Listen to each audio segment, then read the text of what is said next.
What do most people think of when they hear Edinburgh? Castles, fringe shows, a few ghost stories if they've been on the right tour. But music? Not usually. And yet, it should be.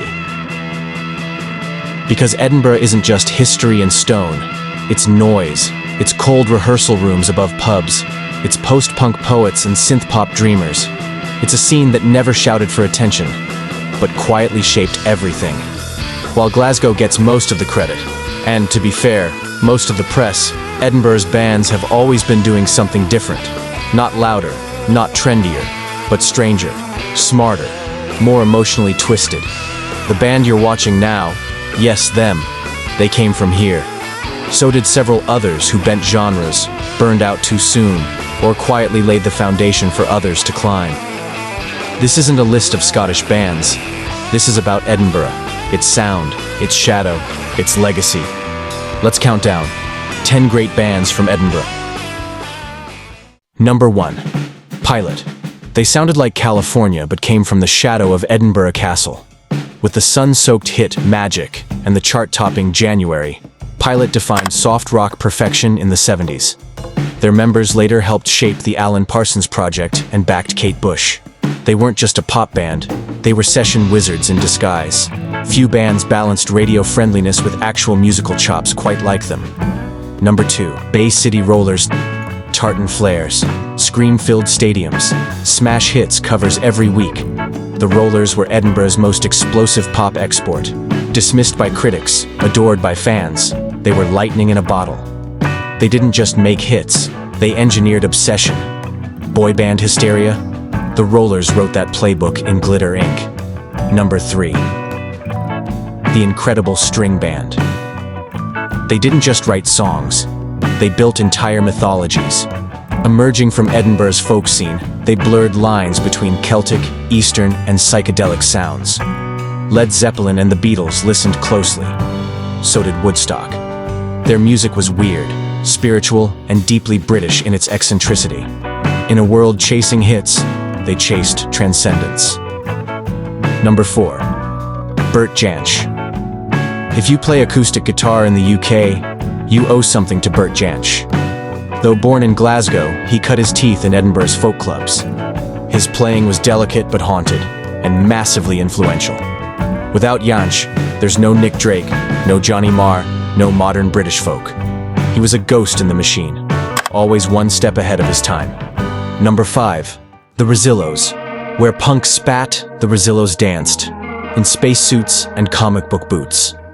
Formed at art school, they brought kitsch and glam to punk's raw energy. Their hit, Top of the Pops, was satire you could pogo to. They only released one album, but it never stopped moving. Fun, weird, loud. They made not taking yourself seriously into a philosophy. Their songs were short, sharp, and dressed like B-movies. They proved that punk didn't have to be political. It could be theatrical. Even their split felt like performance art. Number 6. Joseph K. Angular guitars, deadpan vocals, songs like Nervous Breakdowns. Joseph K. never cracked the charts, but they rewired the indie brain. They influenced the future. Franz Ferdinand, Interpol, The National, all owe them a debt. They sounded like anxiety set to rhythm, and somehow it worked. The coolest band that barely existed long enough to notice. Their records sound like they're unraveling mid-play, in the best way. They made alienation feel precise, even beautiful. To some, they're a footnote. To others, they're a blueprint. Number 7. The Fire Engines. Imagine a band that hated choruses. That was the Fire Engines. They stripped punk to its twitching skeleton. All urgency, no filler. Their songs felt like they might fall apart at any moment. And yet, that chaos was part of the charm. They made music that sounded like it shouldn't work. And that's why it did. Their influence ran deep in the Scottish underground, and beyond. Brian Eno once called them proto-everything. They didn't build bridges, they lit them on fire. Number 8. The Scars. The great overlooked post-punk band from Edinburgh. Author was their only album, but it still pulses with fear, drama, and melody. They balanced intensity with craft, always one chord away from total collapse. They deserved more attention, but left behind a perfect cult artifact. For those who find them, the reward is real. They weren't fashionable, but they were fiercely original. Their songs feel like late-night conversations in abandoned buildings. You don't just listen to the scars, you stumble into them. Number 9. Boots for dancing. Imagine punk with a groove, then make it weirder. Boots for Dancing lived at the intersection of funk, punk, and art school chaos. Their rotating cast of musicians made them a scene within a scene. They didn't last long, but they opened a door few bands dared to walk through. They sounded like a party thrown in a rehearsal space. Messy, brilliant, unforgettable. They made movement part of the message, hips and heads in equal measure. You could dance to them, but it felt like dodging a breakdown. They made chaos feel oddly coordinated. Bonus: Ian Anderson. Although he wasn't born in Edinburgh, he moved here later and brought a flute with him. Best known as the frontman of Jethro Tull, Anderson made prog rock theatrical, unpredictable, and oddly pastoral. He played the flute like a weapon and sang like a medieval trickster, part bard, part lunatic. Jethro Tull were huge, but always felt slightly out of place. That off-center brilliance, it fits right in with Edinburgh's tradition of oddball genius. He might not be listed on the tourist plaques, but the city is all over his sensibility. Number 10. Stuart Sutcliffe. He didn't stay in music, but he helped create a band that changed it forever. Born in Edinburgh, Sutcliffe was the Beatles' original bassist during the Hamburg years.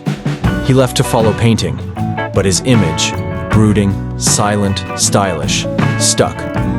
He was more muse than musician, and that might be the point. Even in absence, Stuart Sutcliffe shaped what the Beatles would become. He was the band's original outsider, quiet, magnetic, fragile. Without him, the early Beatles might have looked and felt very different. Sometimes legacy isn't what you did, it's who you inspired. So there you have it, Edinburgh's quiet contribution to music history. Not always loud, not always mainstream, but strange, beautiful, and often ahead of its time. From psychedelic folk rituals to spiky post-punk blueprints, these artists didn't just play in the shadows of the castle. They carved their own path through its stones. Some chased transcendence, some chased chaos. Some just wanted to write a song that would outlive a Friday night. And somehow, they all left echoes, in albums, in clubs, in other bands that came after. They shaped scenes, they bent genres. They proved that Edinburgh, for all its ghosts and silence, has always been listening.